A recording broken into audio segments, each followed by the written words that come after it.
Ok, vamos começar um novo assunto em matemática, certo? É o assunto chamado de sistemas lineares, ok?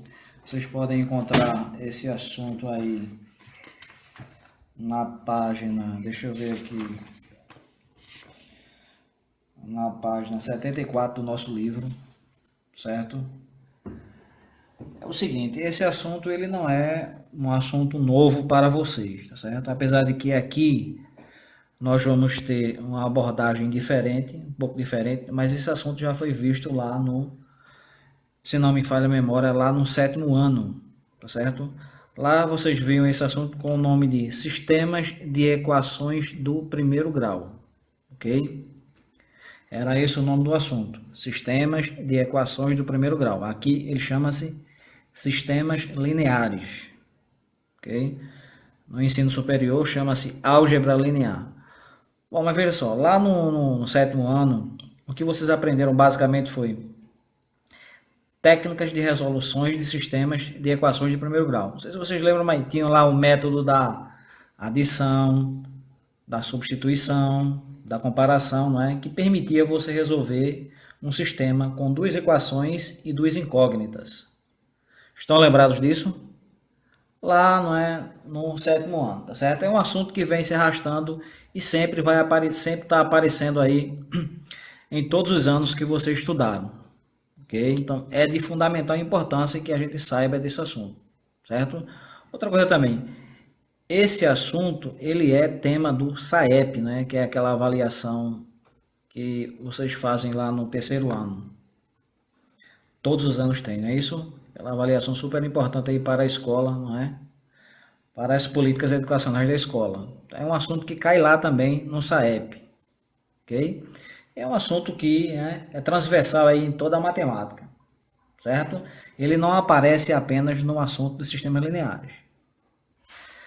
Nesse momento, a gente não vai aprender as técnicas de resoluções de sistemas. A gente não vai aprender a resolver, a gente não vai se preocupar muito com isso, ok? Apesar de que aqui no segundo ano do ensino médio, vocês vão aprender mais duas novas formas para se resolver um sistema linear, que é a regra de Cramer, né, e o escalonamento, que seria uma regra geral para resolver, não é, os sistemas lineares, tá certo? O escalonamento aí é fundamental que a gente aprenda, não é, esse tema aí, beleza?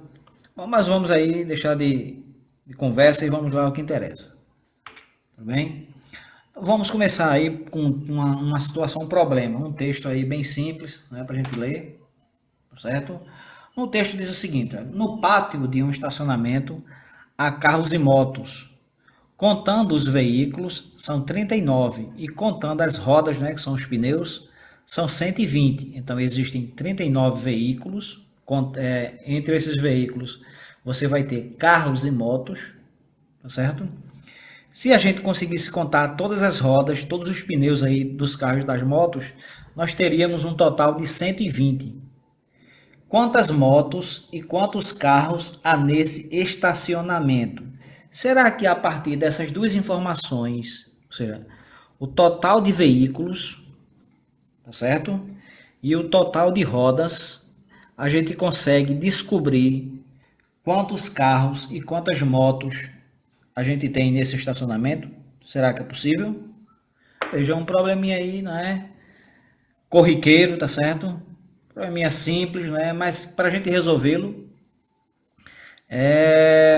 sem precisar quebrar muito a cabeça, né? Ou seja, sem fazer aquelas inúmeras tentativas, tá certo? Para ver se dá o resultado, a gente pode resolver esse probleminha montando um sistema de equações, certo? Mas veja só, a gente vai começar a partir de uma abordagem bem intuitiva, certo? Uma coisa bem empírica, sem ainda colocar fórmulas nem nada disso, certo? A gente vai tentar modelar o problema matematicamente. Como assim? Veja só. Modelando o problema, como é que ficaria? Vamos imaginar o seguinte: vamos imaginar que nós tivéssemos na primeira situação nós tivéssemos apenas um carro e apenas uma moto nesse estacionamento, certo? Vamos lembrar aqui, olha, vamos lembrar aqui que o total de rodas dos veículos vai ser igual a quem? Vai ser igual número de carros vezes 4, por quê? Porque o carro tem 4 rodas, não é isso? Mais o número de motos vezes 2, porque toda moto tem 2 rodas, 2 pneus. Então, estou dizendo o seguinte, ó, o total de rodas dos veículos que estão estacionados, essa informação vai ser muito importante, ela vai ser igual ao número de carros vezes 4, mais o número de motos vezes 2. Por exemplo, se a gente tivesse nesse estacionamento apenas um carro e apenas uma moto, apenas um carro e apenas uma moto, qual seria aí o total de rodas? Qual seria? Seria o quê? Eu teria dois veículos, claro, né? Um carro e uma moto, mas o total de rodas seria o quê? Seria 1 vezes 4, ou seja, eu tenho apenas um carro, então 4 rodas, né? Mais 1 vezes 2, eu tenho apenas uma moto e toda moto tem 2 rodas, então 1 vezes 2. Então 4 mais 2, 6. Então eu teria um total de 6 rodas. Essa informação, veja, a gente vai construindo a resolução dessa maneira. Isso chama-se modelagem matemática. Então, veja só, a segunda situação. Vamos aí, né, dilatar um pouquinho o problema. Imaginemos agora que a gente tivesse 2 carros e 2 motos. Então, como é que seria? O total de carros seria 4. Um total de veículos, né? Aliás, desculpa aí. Então, eu tenho 2 carros e 2 motos, então 4 veículos, beleza? E o total de rodas, se eu tenho 2 carros, então vai ser 2 vezes 4, mais, se eu tenho 2 motos, vai ser 2 vezes 2. 2 vezes 4 é 8, e 2 vezes 2 é 4, 8 mais 4 dá 12. Então, nós teríamos o quê? 12 rodas. Por que, professor, o senhor está fazendo isso? Pelo seguinte fato, olha, veja só, deixa eu voltar aqui só um momentinho, para vocês verem. A gente vai construindo esses problemas por tentativas. Se a gente conseguir chegar no 120, então o problema está resolvido, né? Ou seja, eu sei que o total de rodas no estacionamento é 120.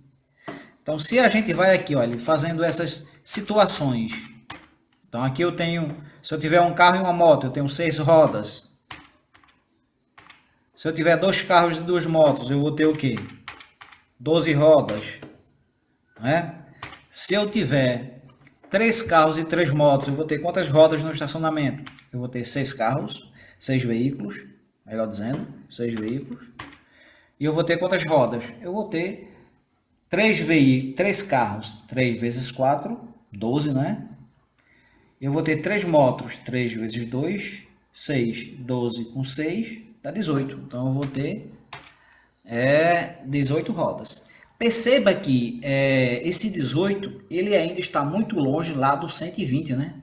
Então, se a gente for tentando, a gente vai chegar na resposta.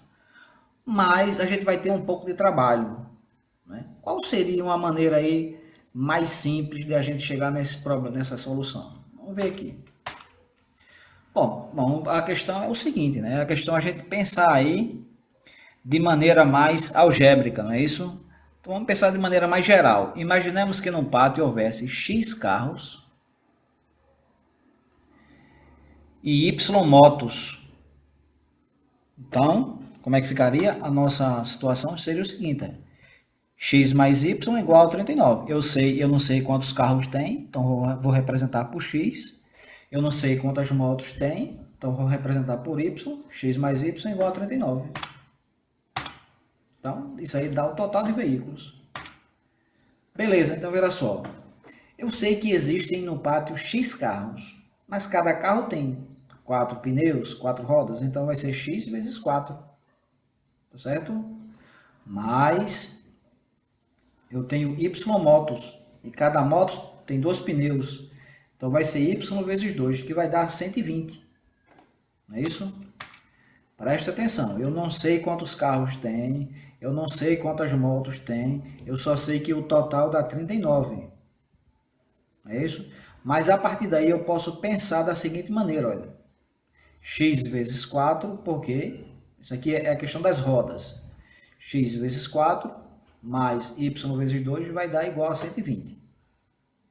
Beleza? Bom, a partir daí a gente tem, não é, um sisteminha com essa cara aí, com essas características. X mais y igual a 39, x mais y igual a 39, 4x mais 2y igual a 120. Beleza? Veja, aqui eu estou dizendo o seguinte, aplicando a regra de Cramer. Não se preocupe ainda em entender a regra de Cramer. Eu apenas quero mostrar a vocês uma maneira que a gente vai aprender de resolver esse sistema, tá certo?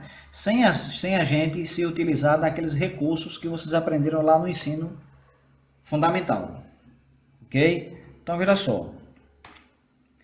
Como é aí a regra de Cramer? Veja, perceba aqui o seguinte, que o coeficiente do x é 1. O coeficiente do y também é 1. Ou seja, tem um número 1 aqui, tem um número 1 aqui que eu não vejo. Né? Aqui é 4 e aqui é 2. Se eu pegar esses números e manter as posições, eu posso montar uma matriz 1 e 1, 4 e 2, 1 e 1, 4 e 2, não é? Eu posso montar uma matriz, beleza? E daí, professor? E daí que você vai calcular o determinante dessa matriz. Calculando o determinante dessa matriz, 1 vezes 2, 2. E 1 vezes 4, 4. 2 menos 4 dá menos 2. Certo? Esse é o determinante principal. É o determinante que a gente chama de D. Não se preocupe com isso ainda, a gente vai entender direitinho. Aí, a partir daí, a gente calcula outro determinante, que chama-se o dx. O que é o determinante dx? É eu pegar o seguinte, é eu retirar os coeficientes de x. Quem são os coeficientes de x? 1 e 4. Eu vou retirar, não vou escrever, tá certo? E eu vou escrever quem no lugar?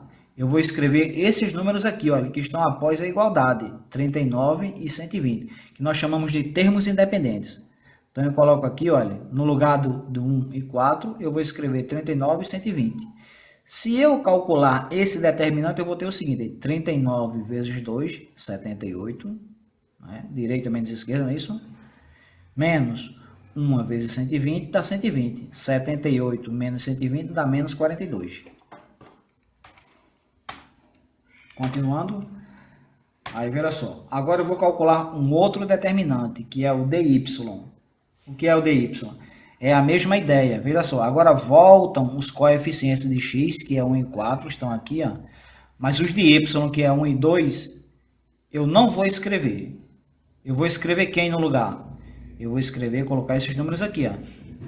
39 e 120. Ok? No lugar do... Por quê? Porque eu estou calculando o determinante de y.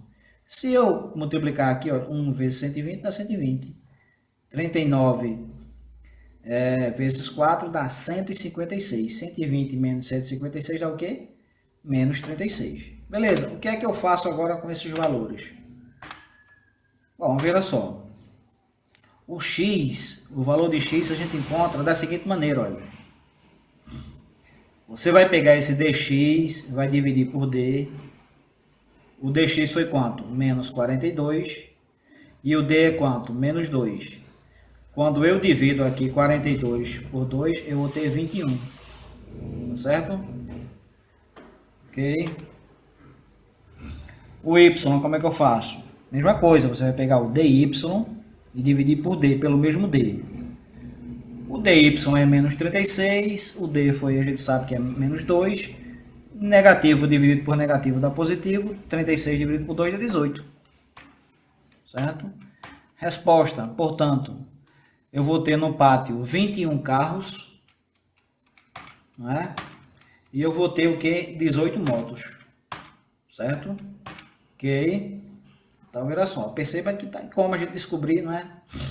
Utilizando a ideia de sistemas lineares, tá certo? A gente ainda não definiu o que é sistema linear, a gente não estudou ainda as particularidades, mas aí é o seguinte, eu só estou querendo mostrar essa ferramenta a vocês, né? E como ela é útil na resolução de problemas, tá certo? Veja, sistemas lineares também pode ser abordado em um aplicativo de matemática muito importante, muito conhecido, chamado de GeoGebra, ok? O GeoGebra é um aplicativo que você pode instalar no celular, você pode instalar também no computador, não é? E ele é muito importante. O que eu quero mostrar para vocês agora é o seguinte: como é que se comporta o sistema linear, não é? Graficamente, ou seja, em termos de um desenho, tá certo? Veja só o seguinte: eu tenho aqui o sistema, não é? Esse sisteminha aqui, olha. Deixa eu ver aqui como é que ele fica no GeoGebra.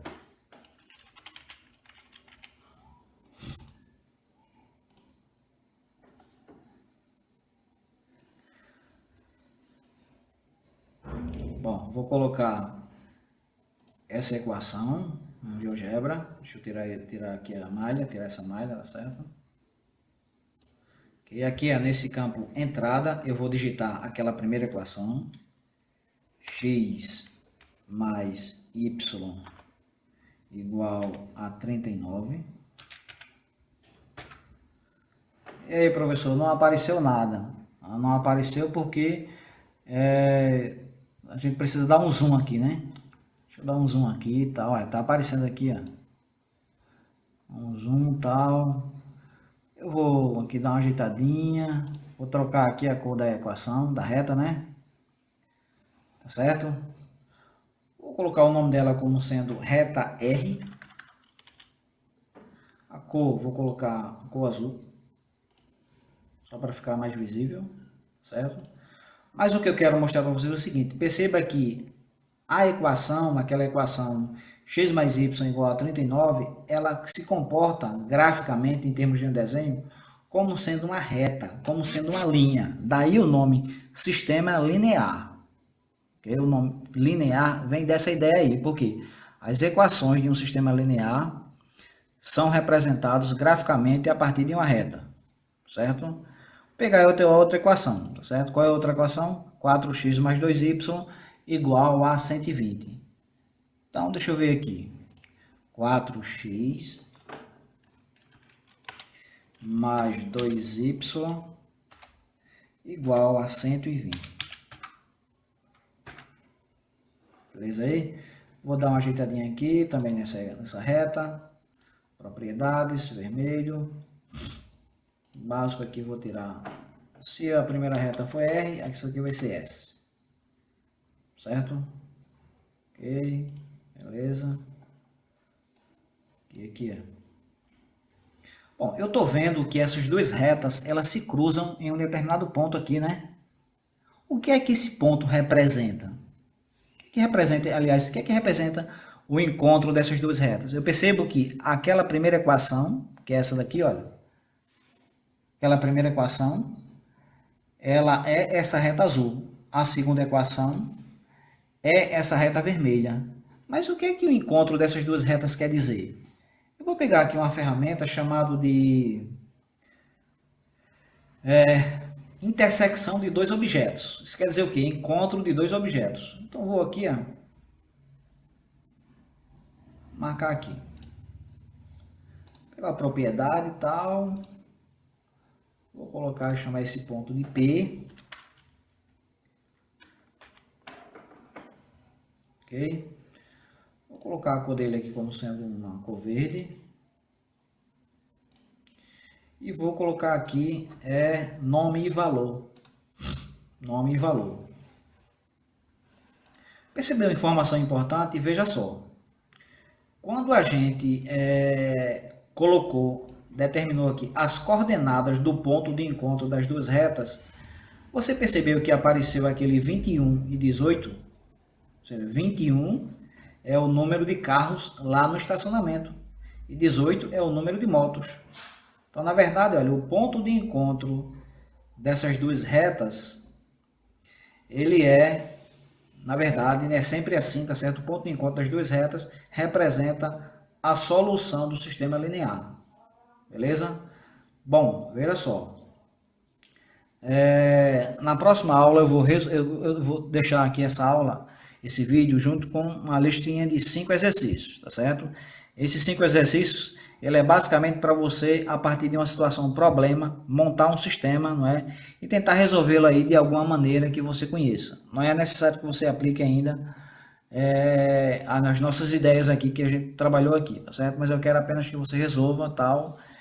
E na próxima aula a gente vai resolver esses exercícios que eu deixei para vocês, tá certo? Ok? Tchau.